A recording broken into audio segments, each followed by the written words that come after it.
Estamos en este libro tan lindo, el libro de Daniel, y la semana pasada les avisaba que estamos en medio de dos capítulos que son como bastante duros, bastante fuertes. Estuvimos hablando la semana pasada del orgullo y bueno, hoy no vamos a hablar del orgullo 2, por decirlo de alguna manera, pero vamos a ver a un rey que se caracterizó también por ser orgulloso. Hay versículos en la Biblia que traen como una profunda esperanza a cada uno de nosotros. Pero hay veces que son medio malinterpretados. Es como que los agarramos según nuestra conveniencia, a veces. Uno de ellos podría ser Éxodo 34:6, y dice: el Señor, Dios compasivo y clemente, lento para la ira y abundante en misericordia y fidelidad. Otro pasaje es 2 de Pedro 3:9, y dice: Él es paciente para con vosotros, no queriendo que nadie perezca, sino que todos vengan al arrepentimiento. Estas son verdades que el Señor proclama en su palabra, pero tienen que ser entendidas en todo un contexto general. Hay un versículo que de alguna manera nos define el comportamiento de cómo somos los seres humanos. Miren, síganme la lectura, dice Nehemías 27: en el tiempo de su tribulación, hablando del pueblo de Israel, clamaron a ti, y tú desde los cielos los oíste. Y según tu gran misericordia, les enviaste libertadores para que los salvasen de mano de sus enemigos. Pero una vez que tenían paz, volvían a hacer lo malo delante de ti, por lo cual los abandonaste en mano de sus enemigos que los dominaron. Pero volvían y clamaban otra vez a ti, y tú desde los cielos los oías, y según tus misericordias, muchas veces los libraste. Les amonestaste a que se volviesen a tu ley, mas ellos se llenaron de soberbia, no oyeron tus mandamientos, sino que pecaron contra tus juicios, los cuales si el hombre hiciere, en ellos vivirá. Se rebelaron, endurecieron su servicio y no escucharon. Les soportaste por muchos años y les testificaste con tu espíritu por medio de tus profetas, pero no escucharon, por lo cual los entregaste en manos de los pueblos de la tierra. Mas por tus muchas misericordias no los consumiste ni los desamparaste. Gracias. Bien. Estos versículos nos hablan de la misericordia y la clemencia del Señor. Pero he titulado el mensaje de esta noche, Basta. Estaba entre dos, basta o punto final. Pero punto final me sonaba más a película. Así que lo dejé en basta. He orado mucho al Señor porque la verdad que quisiera hablar este tema con amor. Porque el Señor sabe que la iglesia está en mi corazón. Pero quisiera hablar de este tema con todo el tenor que el Señor lo toca en este pasaje.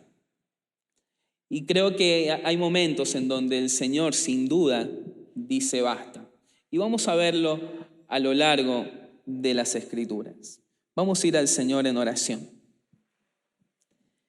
Estamos agradecidos, Señor, por tu presencia. Estamos agradecidos porque tu Espíritu está presente aquí en medio de nosotros y pedimos que Él sea quien nos lleve a arrepentimiento, quien nos lleve, Señor, a cambios, a transformaciones en nuestra vida. Nos encomendamos a vos, sabiendo que tu palabra es poderosa y puede generar cambios en nuestra vida. En el nombre de Jesús. Amén. Como hablamos la semana pasada, Yo no sé si usted ha observado que hay veces que hay personas que se sienten muy orgullosos en el hecho de que pueden moverse desordenadamente en su vida y se sienten orgullosos en el hecho de ver que no hay una reprimenda. Y veíamos en el libro de Eclesiastés que cuando la sentencia pasa de tiempo, cuando no hay una reprimenda cerca, ahí al instante abundan las justificaciones para seguir pecando. En Romanos 2, lo leímos la semana pasada, dice: ahora bien, sabemos que el juicio de Dios contra los que practican tales cosas se basa en la verdad. ¿Piensas entonces que vas a escapar del juicio de Dios? ¿No ves que desprecias las riquezas de la bondad de Dios, de su tolerancia y su paciencia, al no reconocer que su bondad quiere llevarte al arrepentimiento? Pero por tu obstinación y por tu corazón empedernido sigues acumulando castigo contra ti mismo para el día de la ira, cuando Dios revelará su justo juicio. Dios juzgará todas las cosas en un momento, porque Dios pagará a cada uno según lo que merezcan sus obras. ¿Dios es misericordioso? ¿Qué piensa? Amén. ¿Es bueno? Sí. ¿Él es paciente? Estamos aquí por la paciencia de Dios, no por somos tan santos que hemos venido hoy día. Estamos aquí porque el Señor nos ha ayudado a seguir adelante. Pero cuando por ahí hablamos de la justicia o la ira o a Dios como fuego consumidor, lleno de indignación contra el pecado, por ahí no nos gusta mucho, porque es como algo muy fuerte. Es más, hoy por hoy, en algunos lugares ya no se predica más de este tema, porque es feo hablar de un Dios que está lleno de ira. Ahora, si no hablamos de la ira y la justicia de Dios, estamos hablando de un Dios incompleto. Y no estamos tomando a Dios como quien es.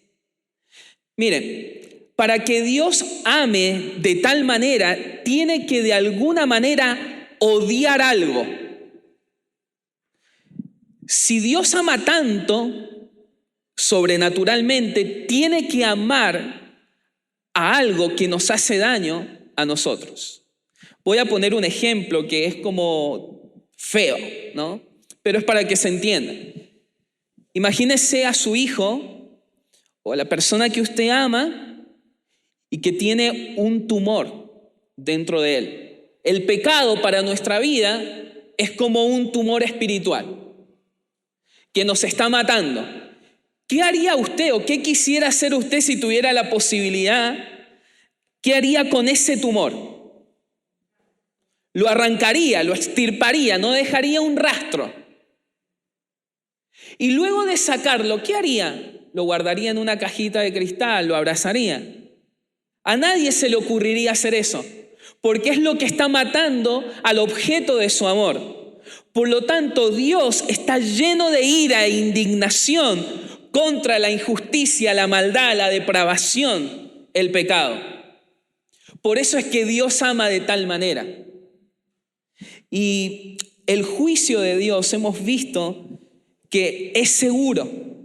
El juicio de Dios es seguro cuando no hay arrepentimiento. Es seguro aunque se tarde, para nuestro entendimiento se está tardando. Y es seguro aunque el hombre no quiera reconocerlo. Y a lo largo de la Escritura vemos claramente que Dios juzga.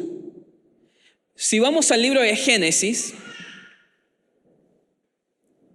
no son las trompetas, creo que no nos vamos. Pero por las dudas estemos preparados, ¿ya?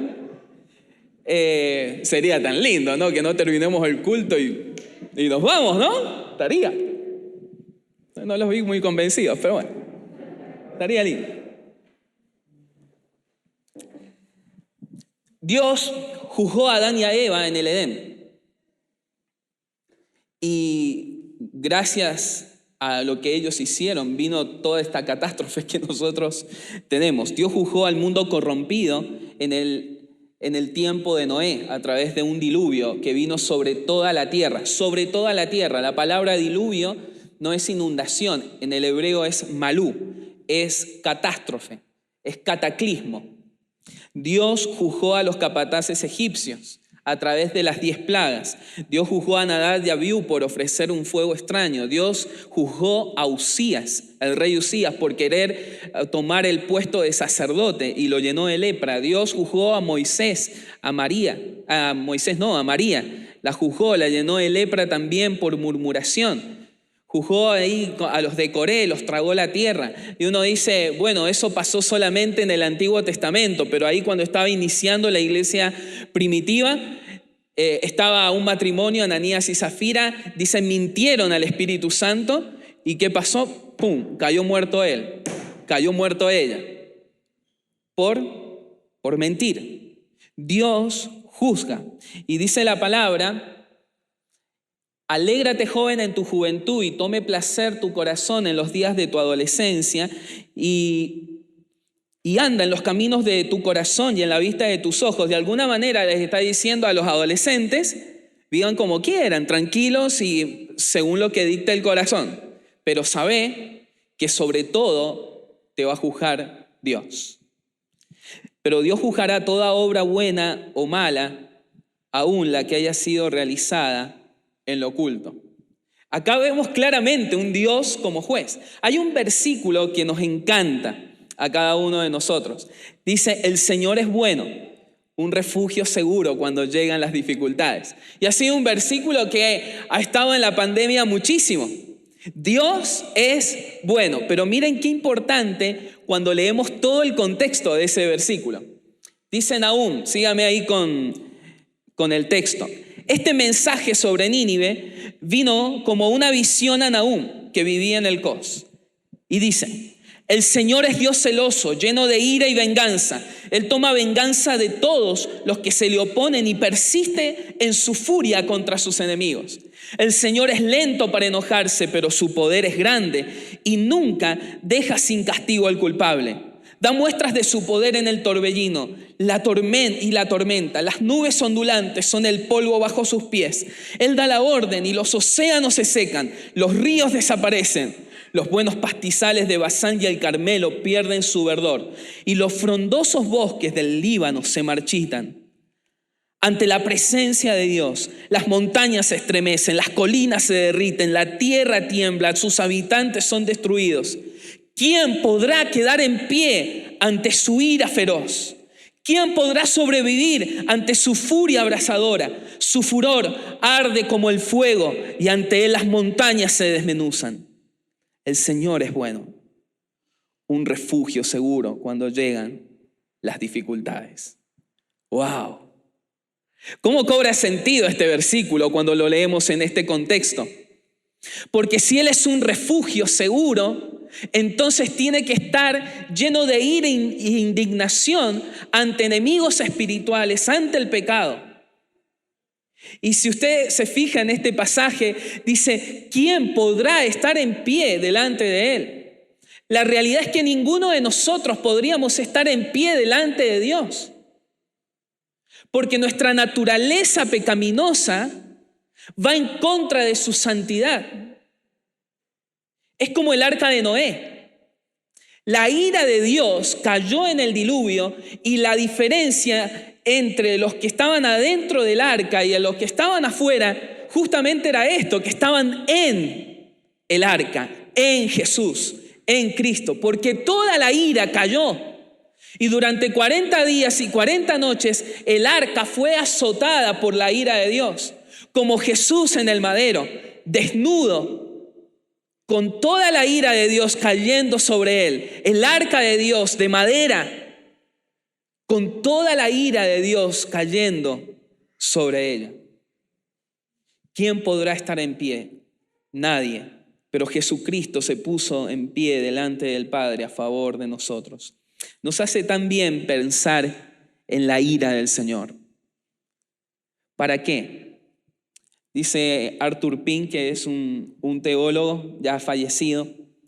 Primero, para que nuestro corazón sea debidamente impresionado por el hecho de que Dios detesta el pecado.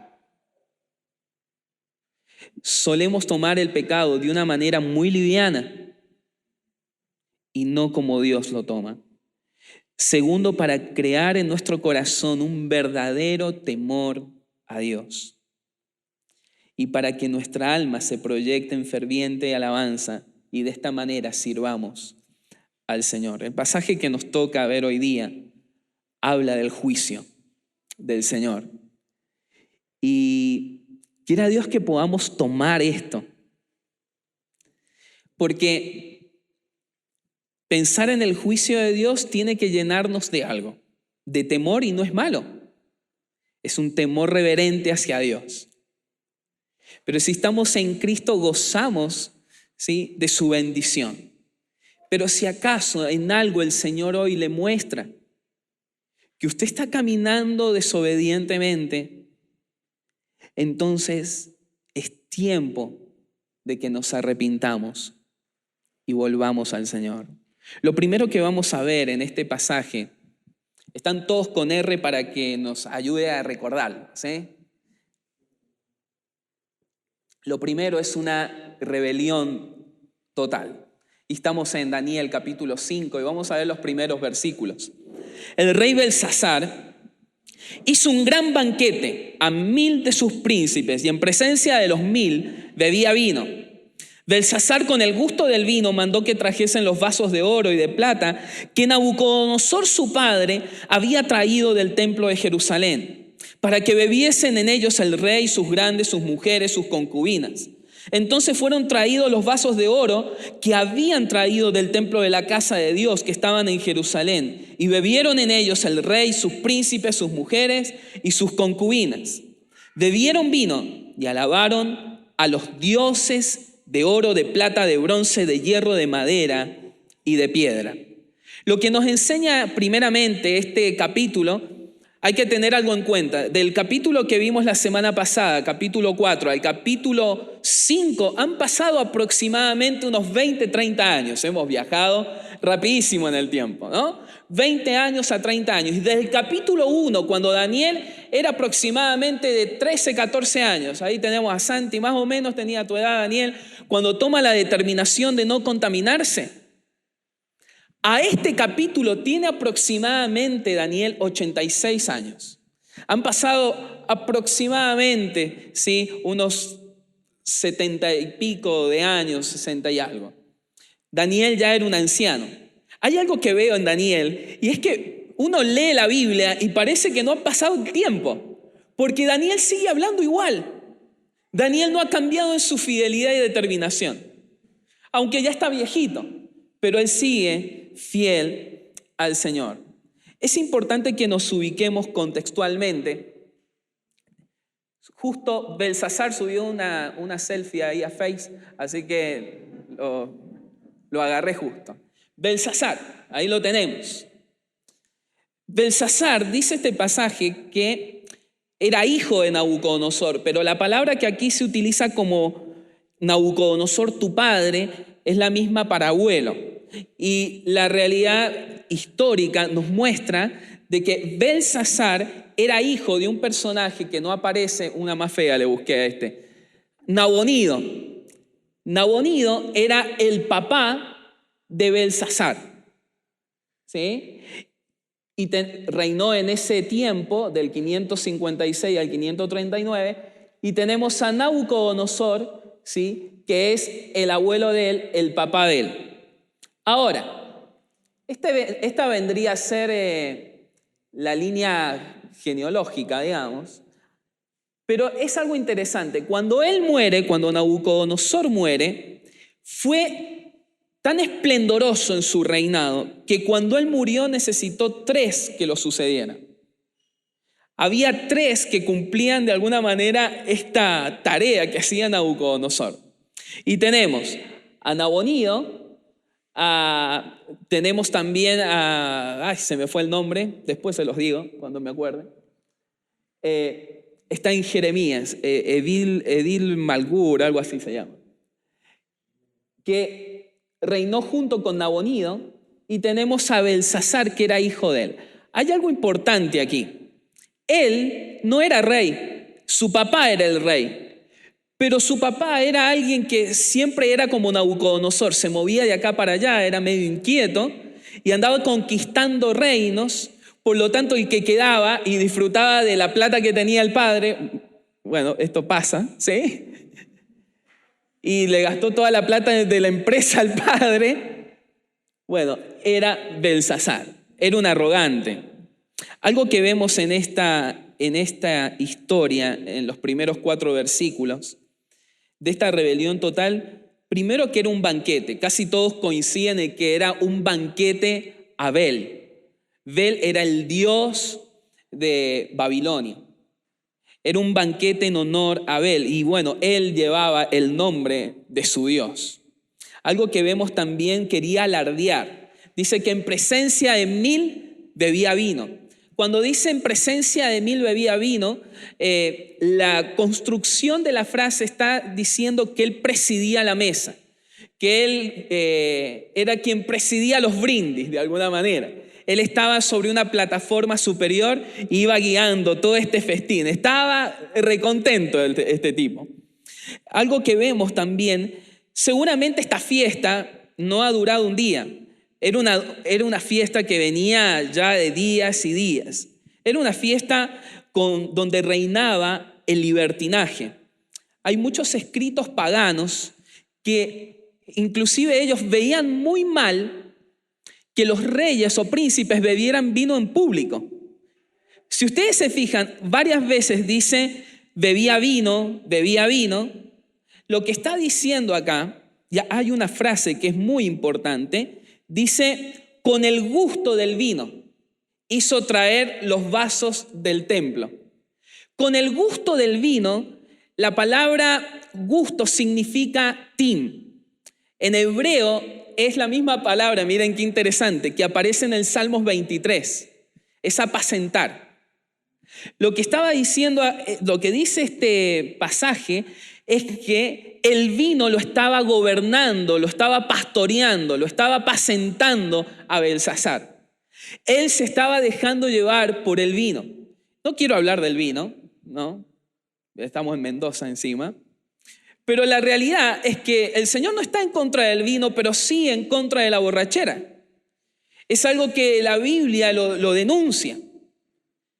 Y no solamente con el vino, cualquier vicio que nos esté gobernando, cualquier vicio que gobierne tu vida, puede ser cualquiera, puede ser el tabaco, puede ser la droga, puede ser la pornografía, puede ser el vino, sin duda que lo puede ser. Puede ser la Play, puede ser un montón de cosas.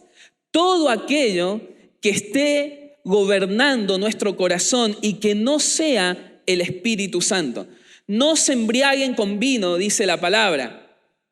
Antes sean llenos del Espíritu. No sean gobernados o pastoreados por ningún vicio. Antes sean pastoreados por el Espíritu, podríamos decir. Hay un versículo, lo vamos a ver la semana que viene, pero si tiene ahí su Biblia, busque Daniel capítulo 6, versículo 4. Daniel 6, versículo 4. Este pasaje nos toca la semana que viene, pero dice, entonces los gobernadores y sátrapas buscaban ocasión para acusar a Daniel en lo relacionado al reino, mas no podían hallar en Daniel ocasión alguna o falta, porque él era fiel y ningún vicio ni falta fue hallado en él. No había ningún vicio en Daniel. Él era un varón puro. Y la realidad es que se espera de nosotros que hagamos lo mismo. No se deje gobernar por ningún vicio. No deje que eso esté dominando su vida.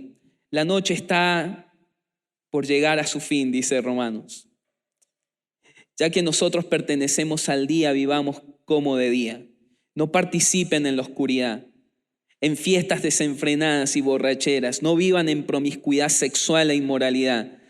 No se metan en peleas, no tengan envidia. Vístanse con la presencia del Señor Jesucristo. Hay algo que vemos también.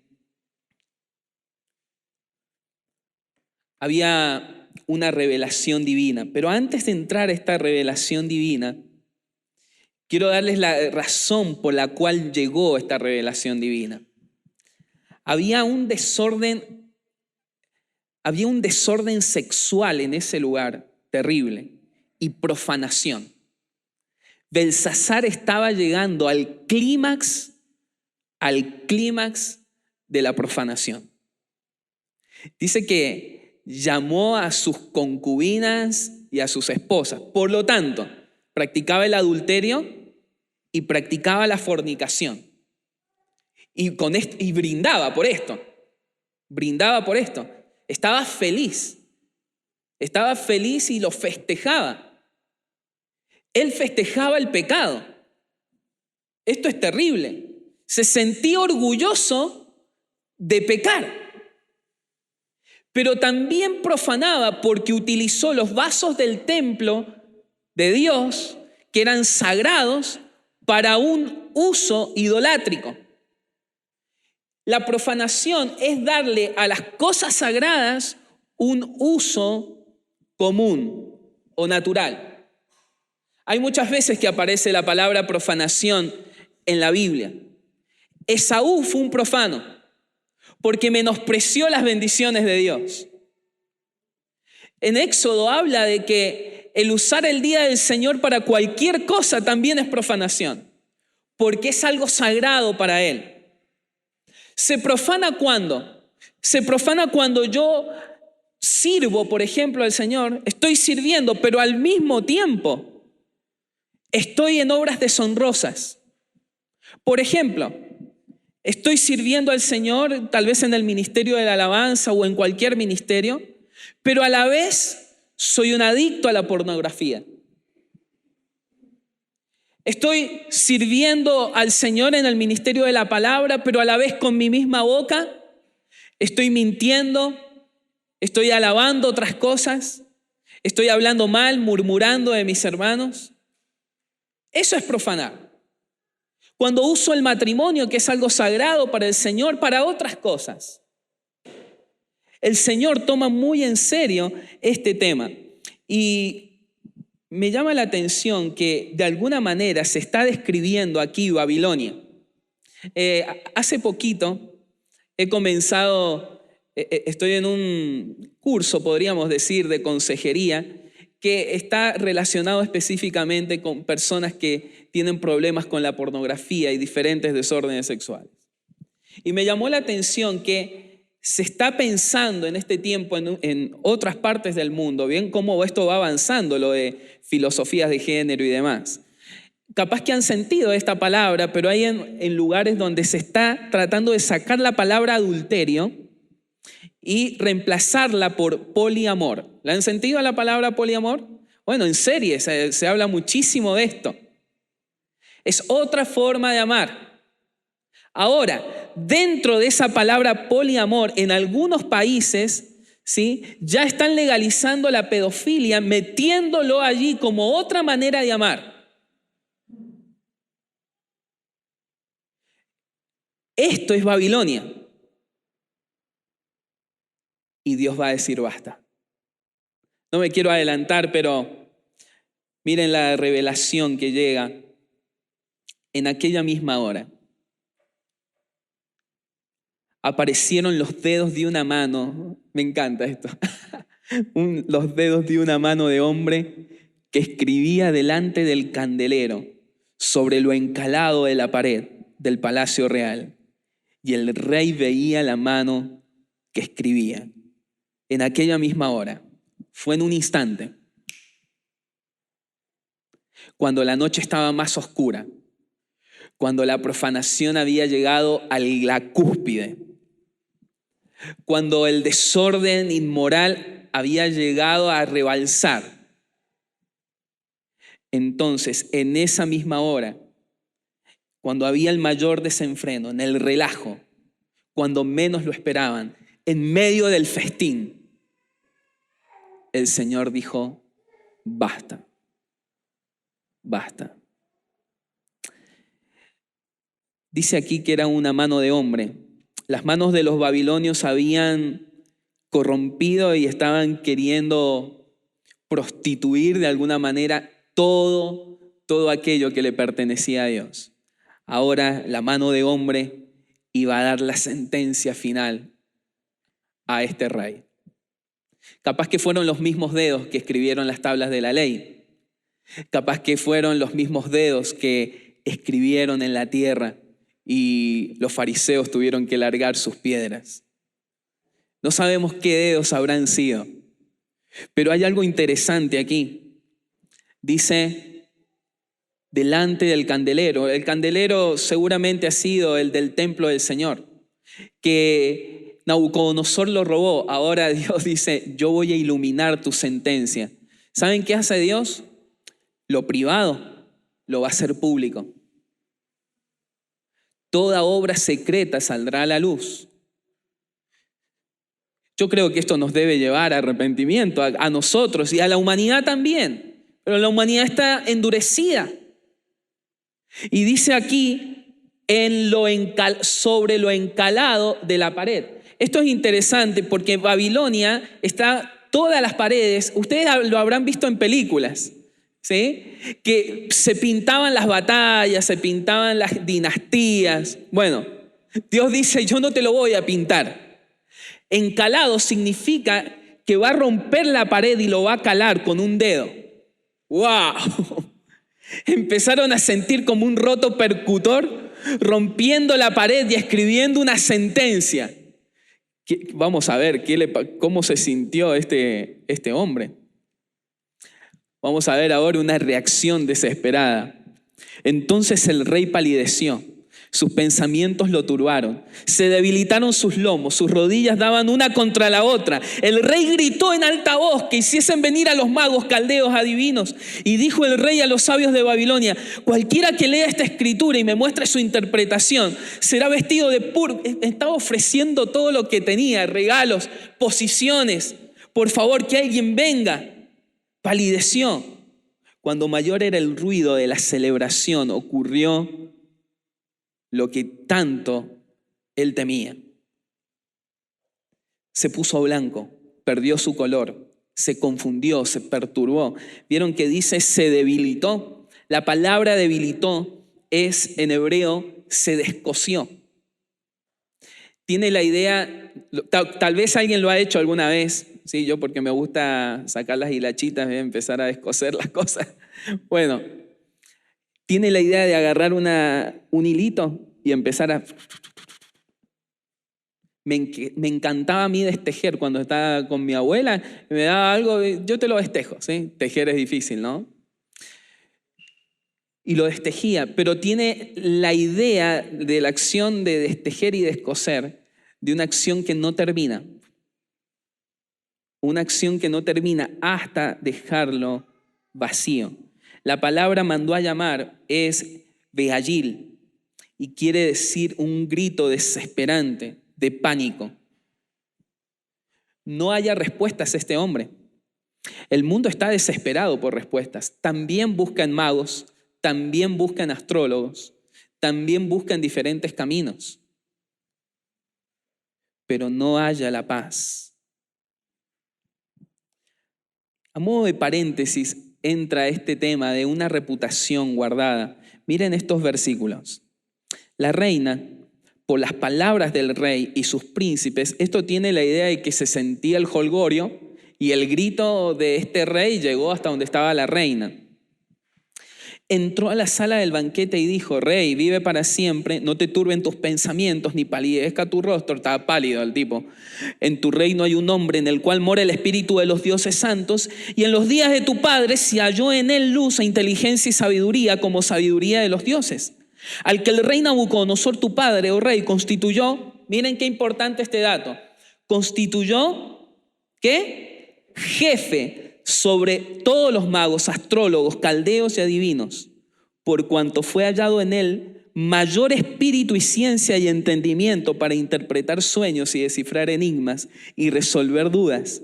Esto es en Daniel. ¿Qué reputación que tenía Daniel? Ahora, han pasado aproximadamente desde el capítulo 1 hasta ahora unos 60 y pico de años, y Daniel ha llegado a ser el jefe de los astrólogos, de los adivinos, de los magos, de todo ese sistema de consejo. Qué interesante esto. Hay algunos que dicen lo siguiente, mira hasta dónde puede llegar la reputación de un hombre. Hay algunos que dicen, y no sería desatinado, no puedo andar mucho en este tema, pero vieron que en el nacimiento de Jesús llegan de Oriente ¿quiénes? Reyes, magos. Otra palabra para esos magos es adivinos. Ahora, es interesante que este grupo de sabios que llega de Oriente ha sido adoctrinado de alguna manera con respecto al Mesías. Y muchos dicen que esto tiene que ver con Daniel, con cómo Daniel enseñó las profecías en este círculo, ¿sí? En este círculo de consejo que tenía el rey. Qué interesante, hasta dónde llega la reputación de un hombre. Dice, este es un hombre diferente. Este es un hombre, dice, cuando dice que tenía capacidad de resolver dudas, tenía capacidad de resolver conflictos. Si hay un conflicto, ¿lo llamarían a usted? Estaría bueno que nos llamen para resolver conflictos, ¿no? Y no que es como que encendemos más la llama. Llegamos nosotros y se arma. Qué triste eso, porque somos llamados a ser pacificadores. En Daniel se encontraba un espíritu superior. Cuando dice la reina, se piensa que ha sido o la viuda o la hija de Nabucodonosor. La esposa de Belsasar no puede haber sido porque estaba en medio de la fiesta, ¿sí? Dice que la esposa y las concubinas estaban. Pero esta mujer ha tenido relación, sin duda, o con Nabonido o con el rey Nabucodonosor. Porque dice, tu padre, es como una reprimenda. Como que sacaste afuera a aquel que era el superior de todos los magos y astrólogos de aquí. Ahora, vamos a ver una rebeldía descarada de parte de Belsasar. Entonces Daniel fue traído. ¿Por qué está subrayado esto? Daniel, cada vez que hay una fiesta lo tienen que ir a buscar porque nunca está en la fiesta. Qué bueno, porque saben dónde encontrarlo. ¿Ven? Si a nosotros nos dice, y anda a buscar a alguien, y ya sé dónde lo voy a encontrar. Bueno, a Daniel sabían que no lo iban a encontrar en estas orgías. Y dijo el rey a Daniel, ¿eres tú aquel Daniel de los hijos de la cautividad de Judá que mi padre trajo a Judea? Era el jefe.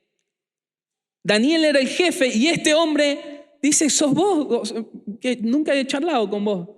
Es un descarado. Nunca tomó consejo de Daniel. Yo he oído de ti que el espíritu de los dioses dice lo mismo que la reina.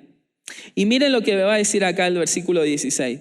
Yo pues he oído de ti que puedes dar interpretaciones y resolver dificultades. Si ahora puedes leer esta escritura y darme su interpretación, serás vestido de púrpura, un collar de oro y llevarás en tu cuello y serás el tercer señor del reino. Importante ese dato.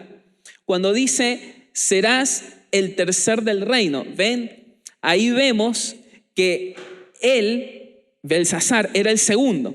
El primero era Nabonido, rey. Él era el segundo y él estaba ofreciendo el tercer puesto. Qué honor, ¿no? Cuando veo que Daniel fue traído, digo, qué triste, porque durante años lo han olvidado a Daniel. El hombre más sabio de toda Babilonia. Este hombre fue más soberbio que Nabucodonosor. Dice, me parece que he oído hablar de ti. Y Daniel fue menospreciado, hecho a un lado y removido. Y sin duda que este mundo está al revés. Cuando usted quiere dar un consejo en base a la palabra de Dios, es anticuado. Y cuando usted quiere aconsejar en base a lo que el Espíritu Santo dicta, a la sexualidad, al matrimonio, al perdón, a la amistad. Dice, no, la verdad que no sirve, hay que contextualizarse un poco. Pero la verdad es que un día esto se terminará. Y todos aquellos que son justos y hayan aconsejado y hayan enseñado en fidelidad a la palabra de Dios, dice la palabra que resplandecerán. Daniel 12 dice, muchos de los que duermen en el polvo de la tierra serán despertados, unos para vida eterna, otros para vergüenza. Los entendidos resplandecerán como el resplandor del firmamento. ¡Wow! Los que enseñan la justicia a la multitud, como las estrellas, a perpetua eternidad. Sea fiel en dar un consejo en base siempre a la palabra de Dios. Así enseña a sus hijos. Así de consejo a sus amigos. No importa lo que este mundo levante, usted siga fiel porque el Señor lo va a recompensar. Me encanta esta parte. Préstele muchísima atención porque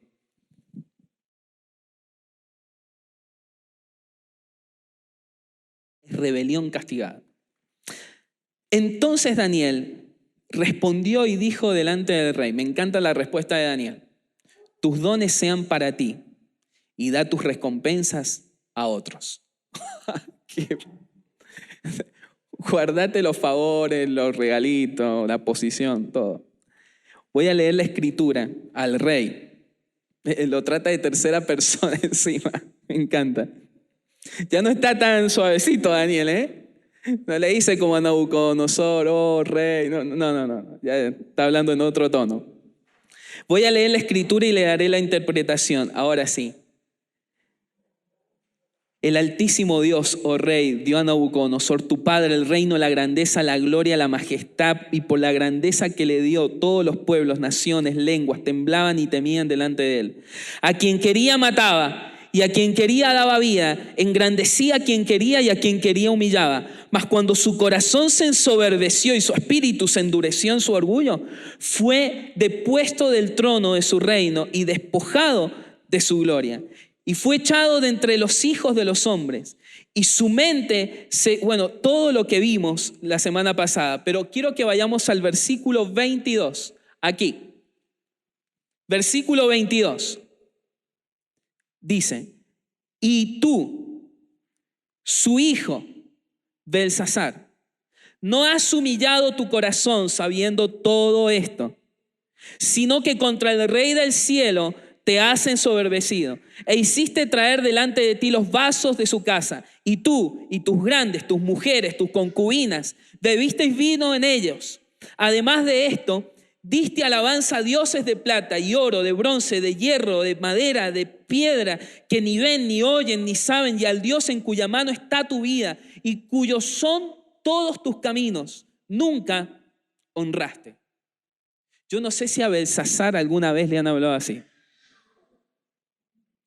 La idea que usa Daniel acá de señalamiento es la misma idea de la mano. Es ese dedo que señala, que acusa la irreverencia, la profanación. La palabra tú se repite múltiples veces porque acá dice sos vos. Y de alguna manera está señalando la culpa, está sentenciando a Daniel. Está siendo un objeto utilizado de parte del Señor para traer juicio. Y hay algo que vemos característico acá. Y le dice, vos sabías esto. Qué importante esto. Lo sabías ¿por qué? Porque hay una historia detrás tuyo. Porque tu abuelo fue soberbio. Porque es algo que viene mal de cuajo en la familia. Hay señales de advertencia que Dios nos ha dejado en nuestra propia familia. Que dice, no hagas lo mismo que tu abuelo. No hagas lo mismo que tus padres. No hagas lo mismo. Y hay cadenas generacionales que se explayan hasta bisabuelos, tatarabuelos. Lee el libro de Reyes, dice, hizo igual que su padre, igual que su padre, igual que su padre, lo malo, no quitaron los ídolos. Cadenas generacionales, que lo único que lo rompe es el poder de la palabra, el poder del Espíritu Santo. Jesucristo es el único que puede traer libertad. Pero una vez trayendo en libertad, muchas veces nosotros agarramos los eslabones de esas cadenas y los soldamos, haciendo lo mismo, repitiendo los mismos errores. Daniel no quiere saber nada con Babilonia. Y yo creo que ya con 86 años le habla así, dice, a ver si alguien me mata ya. Le habló fuerte, ¿no? Le habló fuerte, pero este tipo estaba temblando. Me llama muchísimo la atención que Daniel cuando ve esto, no tiembla, ¿no? Es como decir, qué lindo que es mi Señor. Qué lindo. Y sí, te iba a pasar, te iba a pasar. Daniel no quiere contaminarse todavía. Le dice, tus honores sean para ti. Lo mismo que hace Abraham cuando vienen los reyes de Sodoma y Gomorra y le quieren ofrecer presentes. Dice, yo no quiero ni un hilo de ustedes. Nada, nada. Tuviste un precedente. No eras ignorante. ¿Saben que hay cosas que el Señor viene escribiendo hace tiempo en nuestro corazón? Hay cosas que el Señor viene diciendo, basta, basta. Y nosotros seguimos adelante. Esto es terrible. Hasta ahora no habíamos visto la sentencia, pero dice,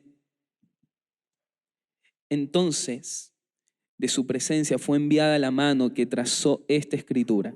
Esto es lo que se escribió el dedo. Mene, mene, tekel, uparsin. La interpretación es la siguiente. Mene, contó Dios tu reino y le ha puesto fin. Tekel, pesado has sido en balanza y fuiste hallado falto. Pérez, tu reino ha sido roto y dado a los medos y a los persas. Mene viene del verbo menar, es cortar, trazar un límite, fijar un plazo, poner un punto final. Takal es tan interesante porque justamente tiene la idea de balanza. Y cada uno de nosotros seremos un día juzgados y pesados. Y dice, fuiste hallado falto, sin determinaciones, estás vacío. De alguna manera le está diciendo, no tenés consistencia, estás sin peso. Y nosotros un día seremos juzgados en base no a nuestra propia justicia o a los parámetros de este mundo, en base a los principios del Señor. Quiere el Señor que estemos viviendo hoy bajo sus principios.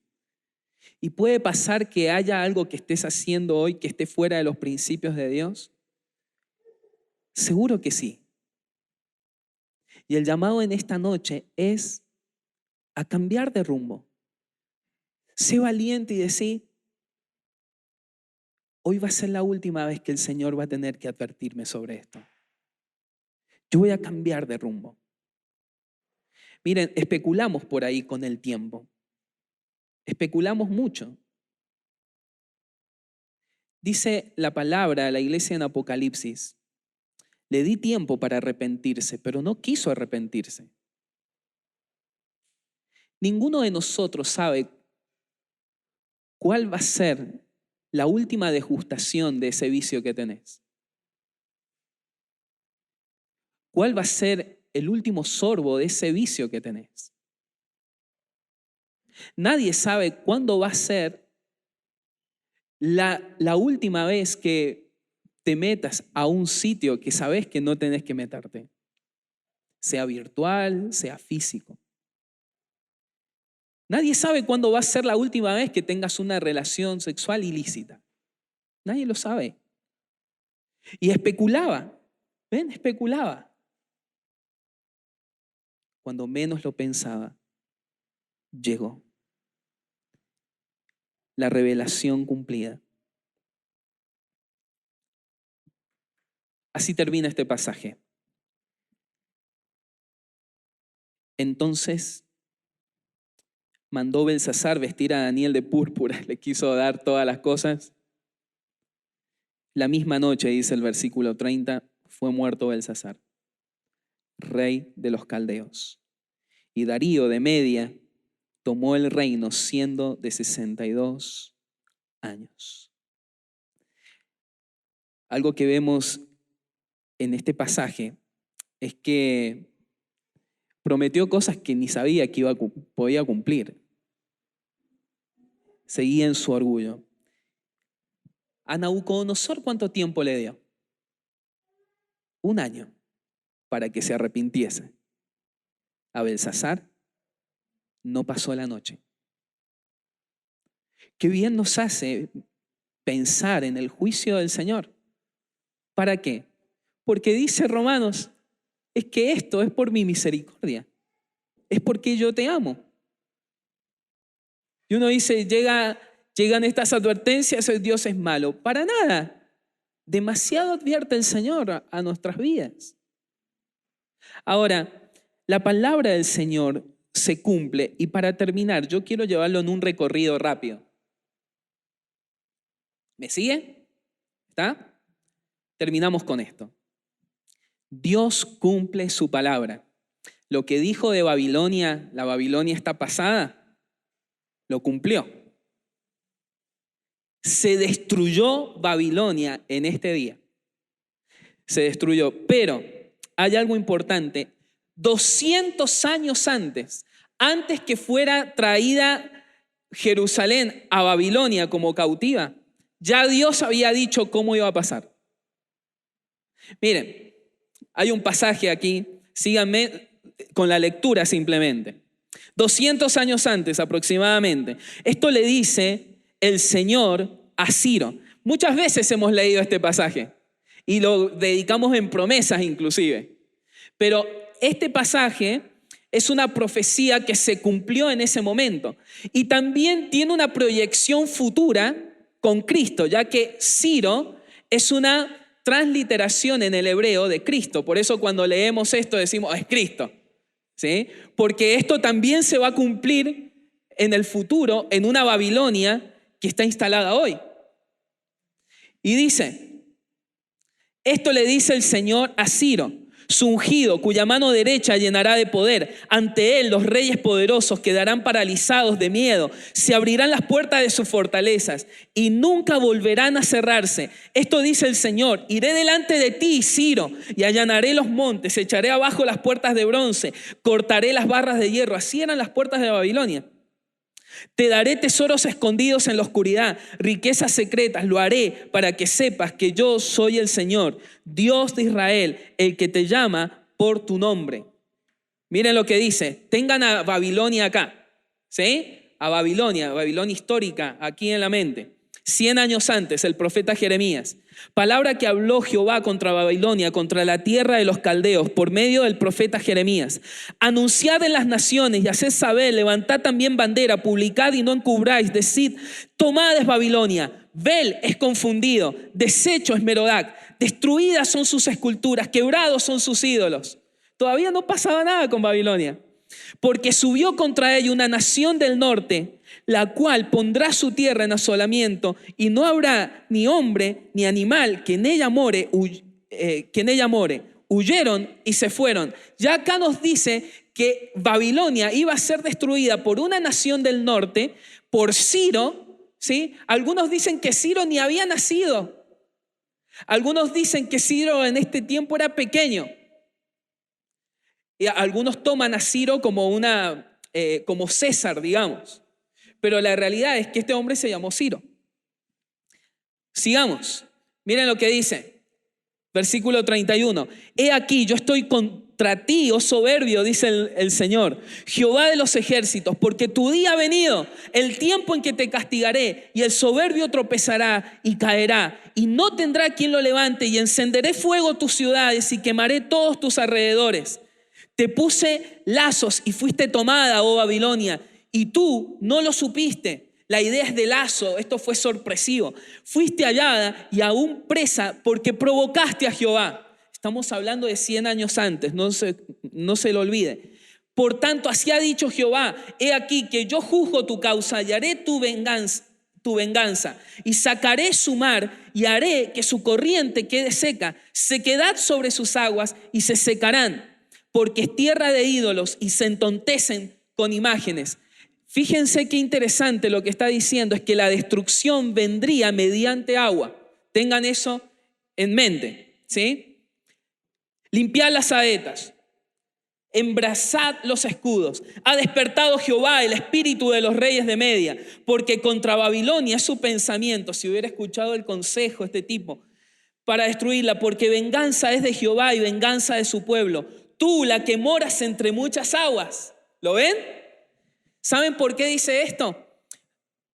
Sobre Babilonia, está Babilonia aquí, la ciudad, por debajo de Babilonia pasa el río Éufrates.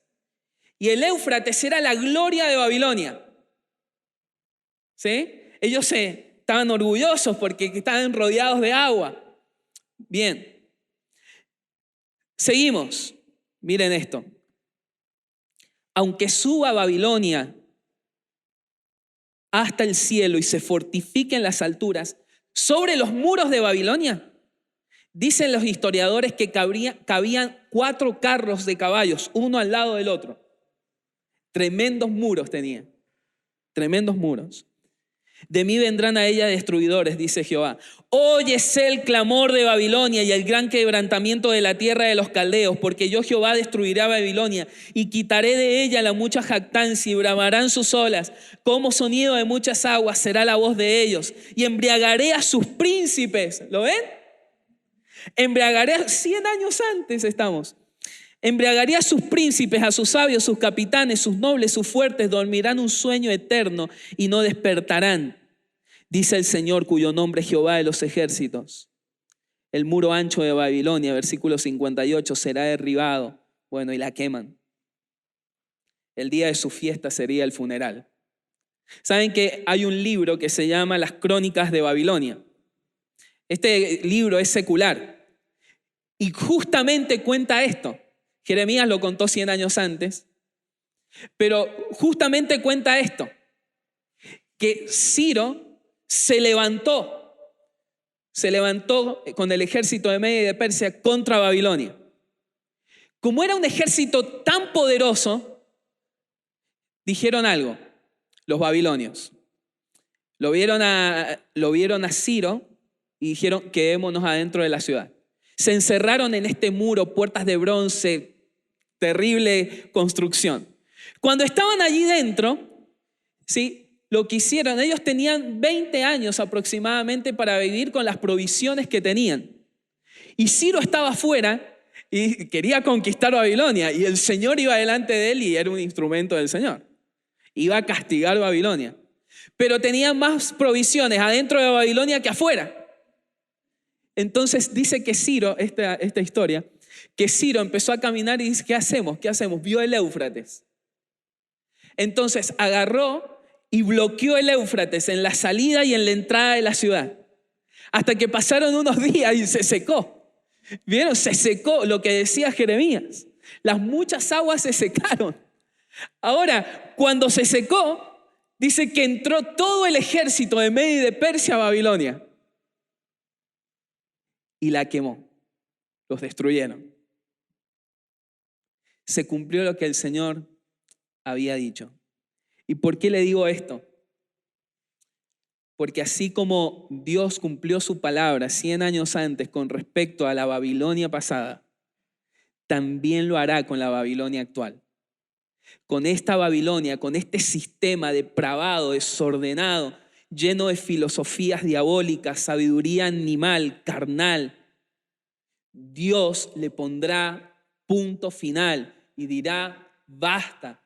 No se lo voy a leer, lo he puesto acá, pero Apocalipsis 18 habla de la caída de Babilonia, de este sistema. Bueno, me voy a enganchar, vamos a estar 2 horas acá. Pero la realidad es que Babilonia será destruida y aparecerá nuestro Señor. Y le van a temblar las piernas a todos. Y se van a poner blancos. aquellos que no pertenecen al Señor, aquellos que han sido corruptos, desordenados, depravados, blasfemos, van a desear que se le caigan los montes encima al ver la presencia de nuestro Señor, juzgando esto que hoy estamos viviendo, y los justos resplandecerán. Y dice el capítulo 19, aleluya.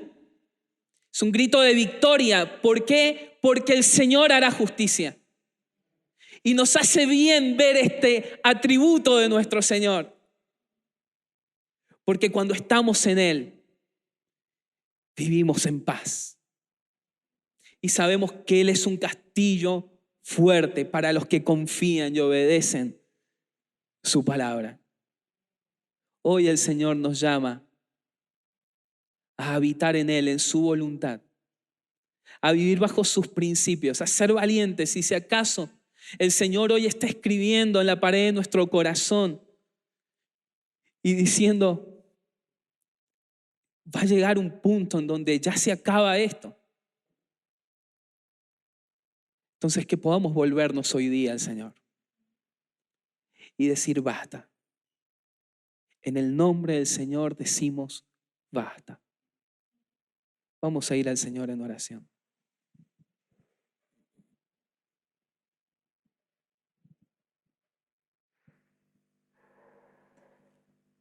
Señor, te damos gracias en esta noche por tu palabra.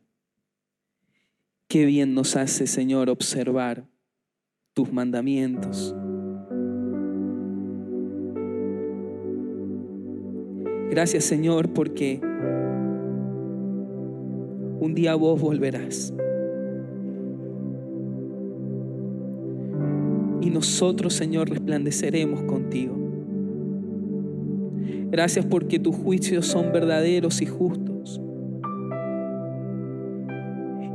Y el día de esta Babilonia, famosa por su corrupción, el día de su juicio está cercano. Pero no queremos vivir en base a los principios de Babilonia, Señor. Estamos en el mundo, pero no somos de él. Estamos en Babilonia, pero no somos de Babilonia. Señor, queremos identificarnos contigo. Queremos vivir la vida que vivió Daniel, confiado en tu soberanía y en base a tus principios, fiel, íntegro, sin vicios, sin corrupción, sin contaminación. Señor, levanta en esta noche un espíritu de valentía para vivir acorde a tus principios, Señor. Levanta, Señor, una iglesia que entienda de que si vos estás por nosotros, nadie puede, que no tema, Señor, que no ceda ante las tentaciones de este sistema. Te rogamos, Señor, que estés obrando. Señor, hoy estamos delante de estos símbolos y no queremos ser profanos tampoco a la hora de participar de ellos. No queremos participar de la mesa del Señor y a la vez participar de la mesa de los ídolos. Queremos que tú seas nuestro deleite, Señor, porque solamente el que come y bebe de ti tiene vida eterna, y el que bebe de ti nunca más tendrá sed. Señor, obra que al participar de este pan podamos hacerlo en discernimiento, en entendimiento de tu palabra. Que seas alabado y adorado en cada uno de nuestros corazones. En el nombre de Jesús.